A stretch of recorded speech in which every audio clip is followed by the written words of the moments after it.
Okay, there we go. All right, well, I think that Justin had another meeting today, so I don't think he's going to be here to kick us off, but I recognized many names from before that had joined us on our previous webinars. So thank you guys for joining today. We're going to hit this topic hard and fast, and I think it's such a timely one because, as we all know, lots of dramas going around the subject of commission, right? A buyer agent commission.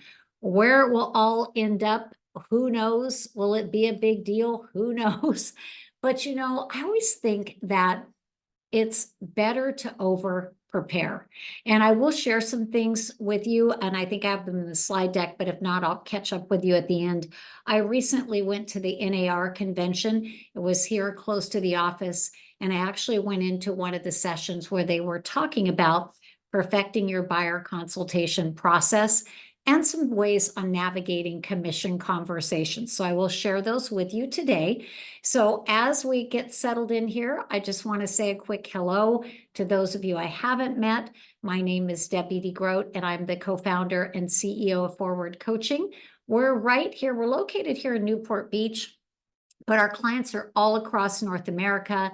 And I sold real estate for many, many years here in LA and Orange County. My husband's still an active real estate agent, 30 years plus. My whole family is in the business. So all of the issues that are on your mind are on our mind. So I'll try to give you some help today with this very important topic of the buyers and buyer consultation.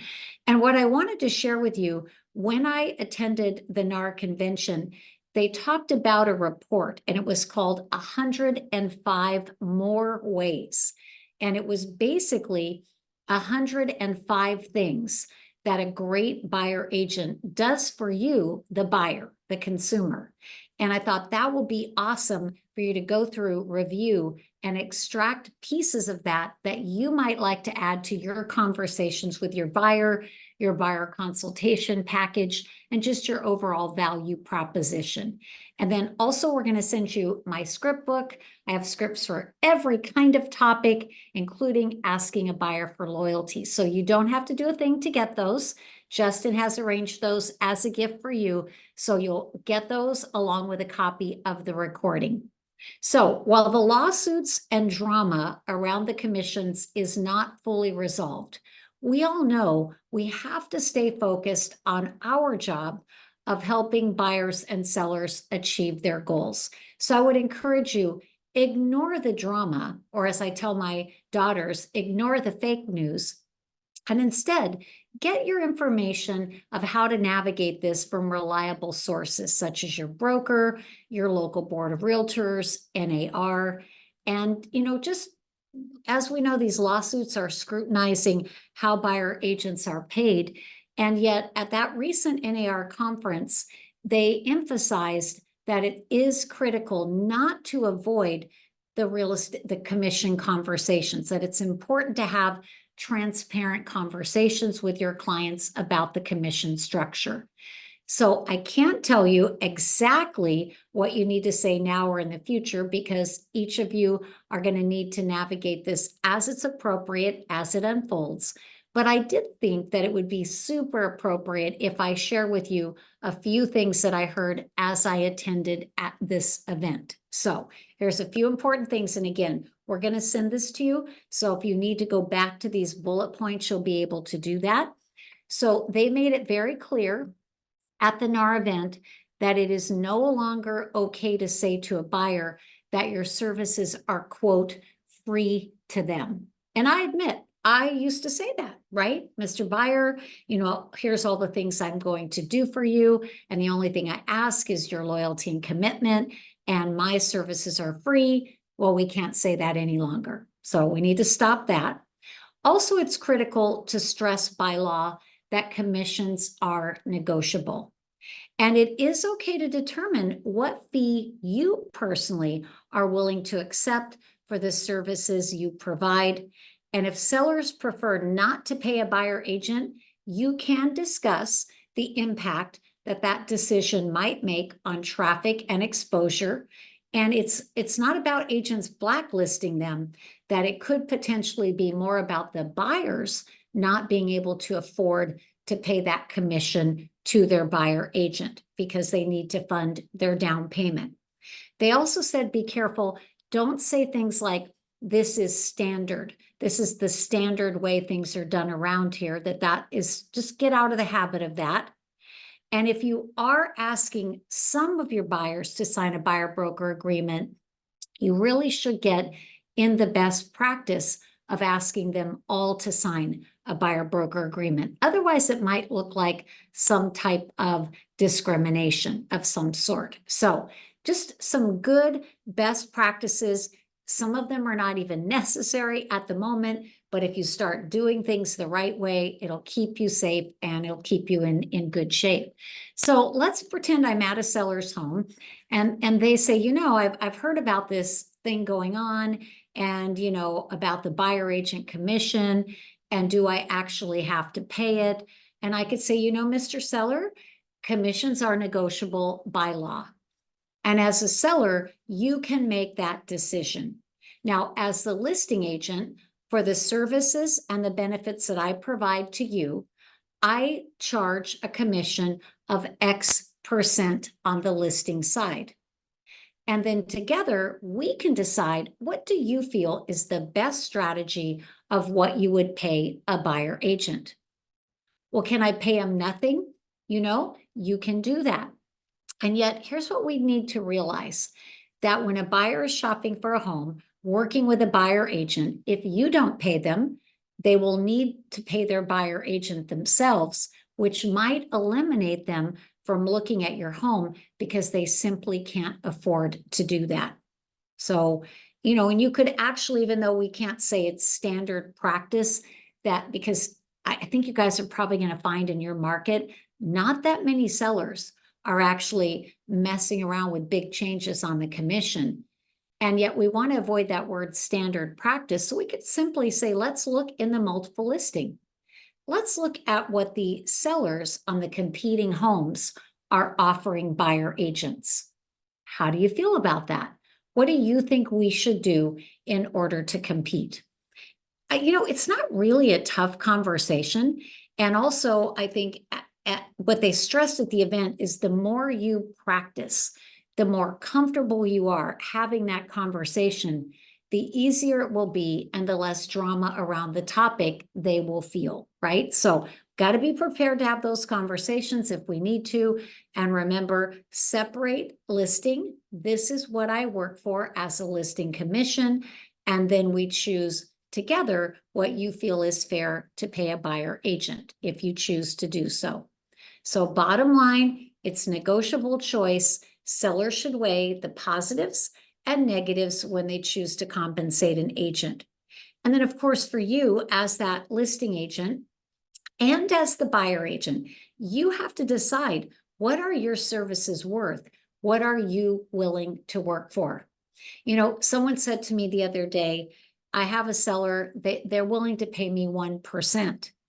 And I don't know if I should take it or not, because it is $1 million home and 1% is still a decent amount of money. What was interesting, though, as we talked about it, that particular seller, incredibly difficult, incredibly hard-headed when it came to cleaning up the property or staging it or even pricing it appropriately.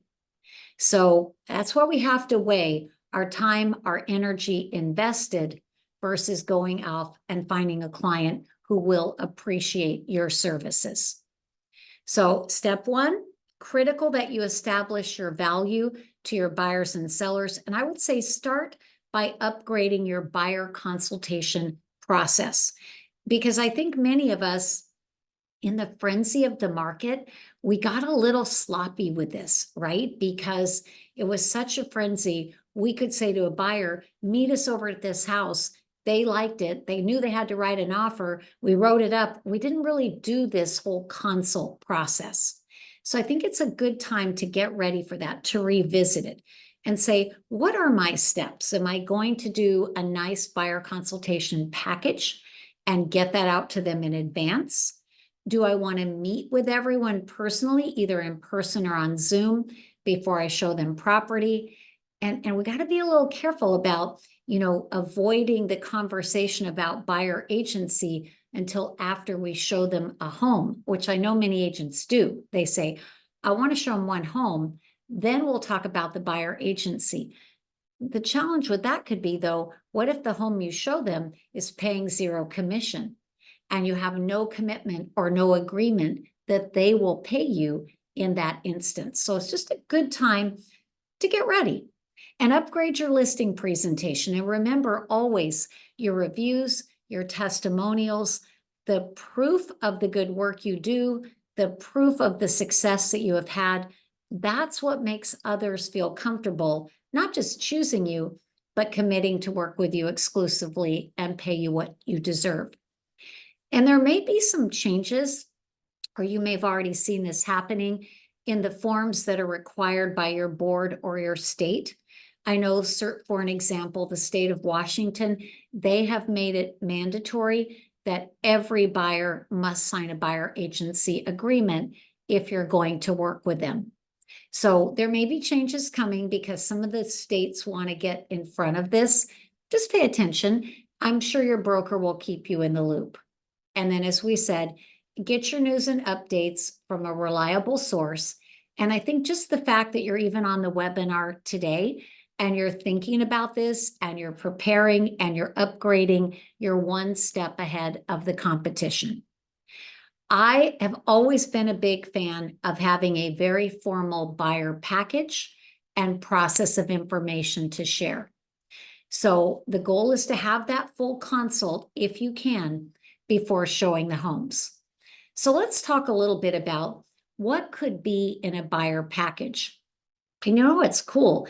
Many of the pieces that you might need in your package, you probably already have them. Just got to pull them together. Some of them you may be able to Google. For example, when I wanted to include a flow chart of the escrow process in, the beginning to end of a transaction, I just went online and boom, there were all sorts of examples that I could borrow from.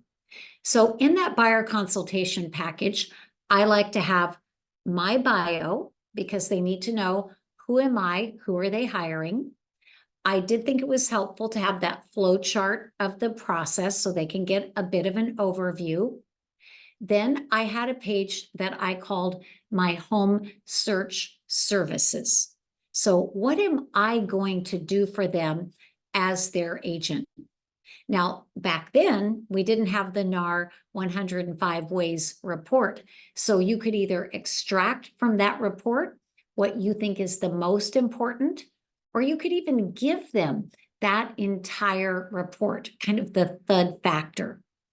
Also, I would include in that packet, the preferred vendors that they might need to reach out to, and then a glossary of real estate terms.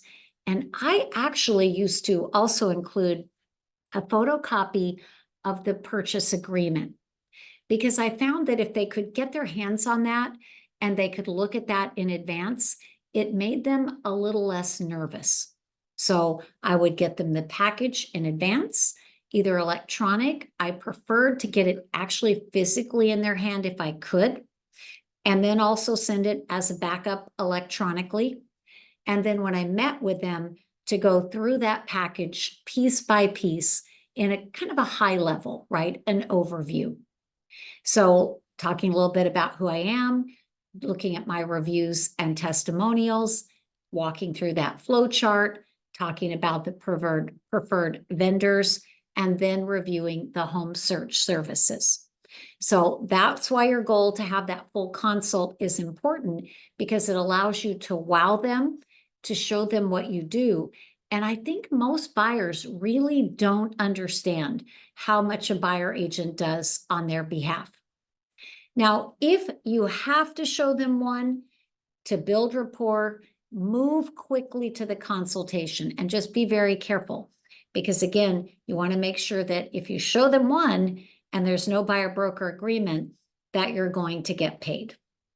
Now, I would say whatever your broker's advising, whether it's the standard buyer broker agreement in the state or something special that your company has as their version, get really comfortable with it, right? Really being able to explain it. How long should the term be? Well, I used to sign them on a 6-month agreement, but then I found I would get some resistance. And when I would probe and ask about that, what they would tell me is, well, I'm worried. We don't know you. What if you don't do a great job for us? And we're really anxious to buy a home, but we would be obligated to you for 6 months. And I thought, wow, that makes sense, right? That actually sounds like a motivated buyer. In fact, I had one guy, he came into the office one Saturday and I asked for that 6-month commitment. And he's like, no, no, no, no 6-month commitment. He said, I want to buy a house this weekend, not in 6 months. And I'm like, okay, great. Then how about if we make the agreement for 1 week? He's like, sure. So I kind of learned my lesson there that while it seemed like a great idea to ask for that 6-month commitment, a truly serious buyer might be concerned about that. So what I started to do is when I would present the 6-month agreement, I would say, Mr. and Mrs. Buyer, realistically, if I do my job and you're sincere and motivated, within 45 days or so, we should have identified a property. Now, if that hasn't happened, then we can reevaluate, are we on the right path? Do we need to change our search criteria? Should we continue to work together? So I'm going to have inside our 6-month agreement, each 45-day period, we will sit down and have a heart-to-heart to reset our game plan if you haven't purchased. So that made him feel a little bit more comfortable that it was a 45-day commitment. And even in today's low inventory market, if somebody's pretty motivated and you're out there hustling for them, often you'll find them something in 45 days. So get comfortable explaining it. You decide, what are the exclusions you're willing to make? What is the time frame? What is the flow of your consultation? So I read something the other day that said, persuasion will not occur without rapport. So when I think of the flow of your consultation, what we often want to do is put what's important to us first, meaning I might want to jump to explaining the buyer broker agreement, explaining commission, trying to get them on board with that, get that out of the way, because that's what I want to do first. But that's not the best flow for the consultation. See, if I'm talking to Twyla and we have just met, and I sit down with Twyla and I say, Twyla, I know it's not an easy time to be a home buyer. So tell me, what is inspiring you to take action to find your first home at this time? And Twyla, tell me about what's some of the important features that really are critical for your lifestyle. Talk to me about some of your concerns about purchasing a home. See, I'm ultimately going to get to the bedrooms, the baths, the nitty-gritty, but in that first portion of that consult, I want to hear her. I want to ask great questions. I want to dig into her hot buttons and motivation, because I know the best way to build rapport is ask questions about things that are important to Twyla. So that would be my first step. And I want to set the stage because I get it. They resist, right? Like they just want to go out and look at a house. Why do they need to meet with me for this buyer consultation? So I might say, well, Mary, here's the reason. You see, I know you are an incredibly busy person, and I want to make absolutely certain that I understand your needs, your wants, your motivation.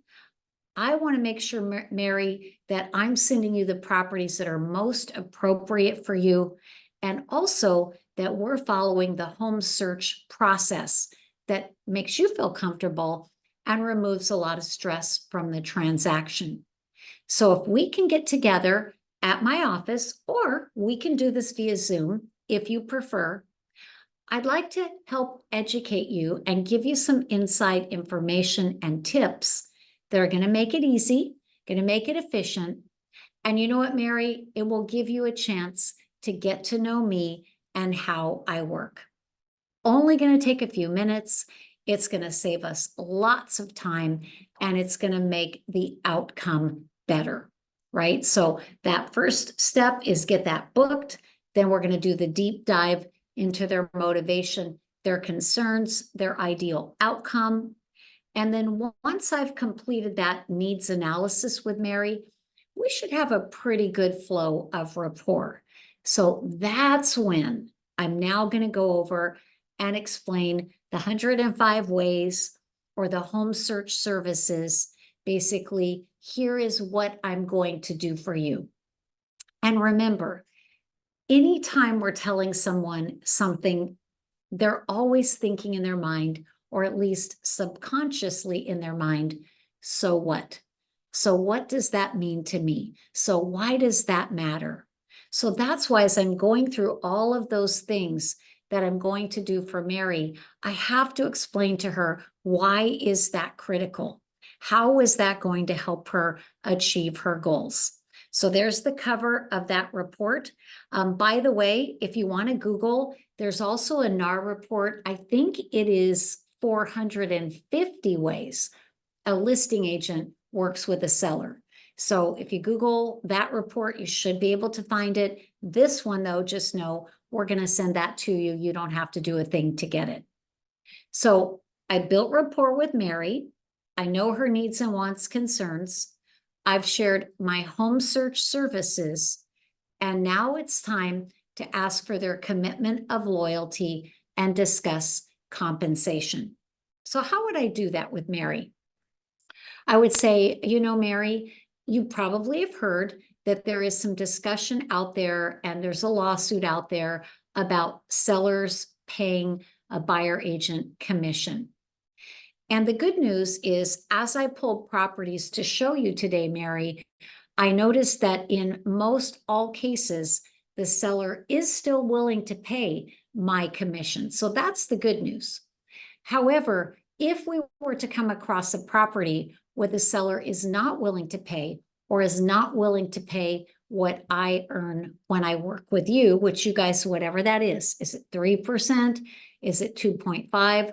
Let's say it's 2.5.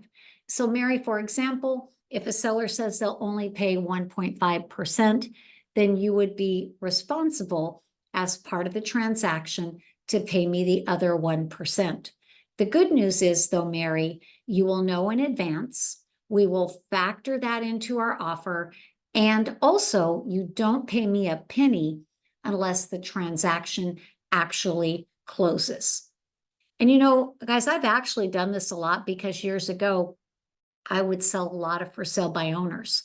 And so I had to have that conversation with my buyers on that buyer broker agreement, that if they were to purchase a for sale by owner that isn't willing to pay me, that they would need to, right? So just remember, it's no longer okay to say my services are free to you, even if I pulled up those listings in that MLS and most of them were still paying a commission, right? But now that they've committed to you, so you've gone through all of the good stuff, and now they've said, yes, okay, yes, I will work with you. Yes, I will sign that agreement. Now we should clarify the best practices of how to work together successfully. And what I mean by that is letting them know that they don't have to go out scouting open houses on the weekend, that you're going to do all of that for them. But if they do choose to go to an open house, to give them your card and to say, I have a buyer broker committed agreement and relationship with Debbie. Also, I used to train them, don't call on signs. You don't need to call on signs. Text me the address. I will look it up. I will talk to the listing agent, and I will get the inside scoop for us. So we want to give them some training on how to behave properly, because I don't know about you guys, but I've done it. I've missed opportunities to do that and lost deals. where they said, well, we called the listing agent because it was Sunday night. We didn't want to bother you. The listing agent showed it to us. And then they said, since they showed it to us, we had to buy it from them. And so we did. And I know you'll be so happy for us. I'm like, ah, no, right? Only been working with you for months. So that's why we want to take a moment and educate them. And I think it's so important today to get them connected to a terrific lender. And of course, they need to get their pre-approval, which they sometimes like to avoid. But again, we've got to remind them, why is this important? It gives them negotiating power. And I feel that a great lender is almost like commission insurance and deal closing insurance, right? And so while they may shop around and go online and do this and that, if I've got an awesome lender that I trust, I say, well, you at least give them the opportunity to meet with you. And we all know that rates are expected to go down in the future. So it's probably a really good idea to help guide them to some financing where potentially they can have the opportunity for a free refi, right? So I want to go over to the chat box and see if there's anything in there. Nope, I think we're good. So guys, what I thought would be most important for all of you today is to get you that report, okay? So again, if you need to talk to me about coaching, like you're interested in finding out what it would be like to have a coach with Forward, you're welcome to scan that QR code. If you just have a question, I'm going to type it in right now at forwardcoaching.com. If you have a question, you can always email me direct.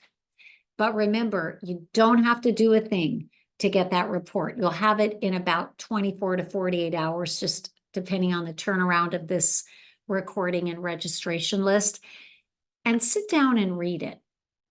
And I think sometimes we forget how much we do for these people that you serve, how much value you bring to the table.